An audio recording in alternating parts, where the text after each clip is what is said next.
Segunda Reis, capítulo 19. Quando o rei Ezequias ouviu isto, rasgou as suas roupas, cobriu-se de pano de saco e entrou na casa do Senhor.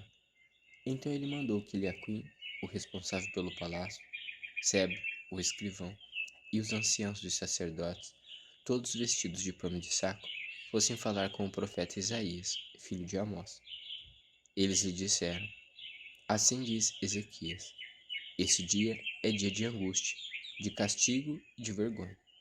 Como se costuma dizer, chegou a hora de a criança nascer, mas a mãe não tem forças para dar à luz. É bem possível que o Senhor seu Deus tenha ouvido todas as palavras de Rabsaqué, a quem o rei da Síria, seu senhor, enviou para afrontar o Deus vivo, e repreenda as palavras que ouviu. Portanto, ore pelo resto que ficou.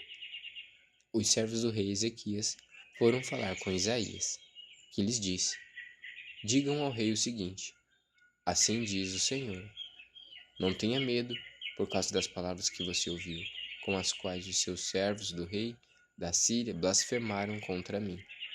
Eis que porei nele um espírito, e ele, ao ouvir certo rumor, voltará para a sua terra, e lá eu farei com que ele seja morto à espada. Rabsaqué voltou e encontrou o rei da Síria, lutando contra Libna, pois tinha ouvido que o rei já se havia retirado de Laquis.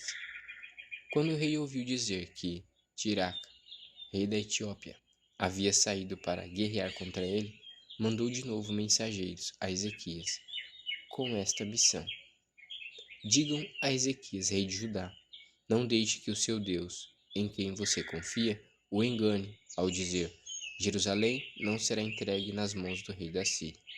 Você já ouviu o que os reis da Síria fizeram com todas as terras, como as destruíram totalmente. E você pensa que poderá escapar? Será que os deuses das nações livraram os povos que o meu país destruíram? Gozã, Harã e Rezef, e os filhos de Éden, que estavam em Tessalar? Onde está o rei de Ramate, o rei de Arpade, e o rei da cidade de Safarvaim, de Rena e de Iva? Ezequias recebeu a carta das mãos dos mensageiros e a leu. Então Ezequias subiu à casa do Senhor e estendeu a carta diante do Senhor. E Ezequias orou diante do Senhor, dizendo: Ó Senhor, Deus de Israel, que estás entronizado acima dos querubins, somente tu és o Deus de todos os reinos da terra. Tu fizeste os céus e a terra. Inclina, ó Senhor, os ouvidos e ouve. Abre, Senhor, os olhos e vê.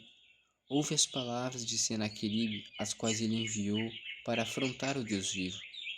É verdade, Senhor, que os reis da Síria assolaram todas as nações e suas terras, e lançaram no fogo os deuses deles, porque não eram deuses, mas objetos de madeira e de pedra, feitos por mãos humanas.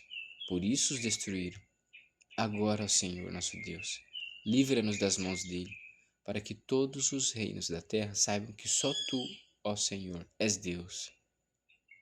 Então Isaías, filho de Amós, mandou dizer a Ezequias: Assim diz o Senhor, o Deus de Israel: Eu ouvi a oração que você me fez a respeito de Senaqueribe, rei da Síria, e esta é a palavra que o Senhor falou a respeito dele.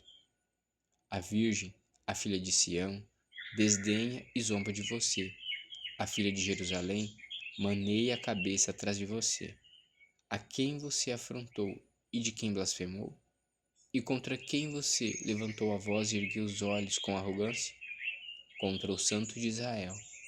Por meio dos seus mensageiros, você afrontou o Senhor e disse com a multidão dos meus carros de guerra: Eu subi ao alto dos montes, ao mais interior do Líbano, cortei os seus altos cedros e os seus melhores cipresses. Cheguei aos seus abrigos mais distantes, ao seu denso bosque. Eu mesmo cavei e bebi as águas de estrangeiros. Com as plantas de meus pés, sequei todos os rios do Egito.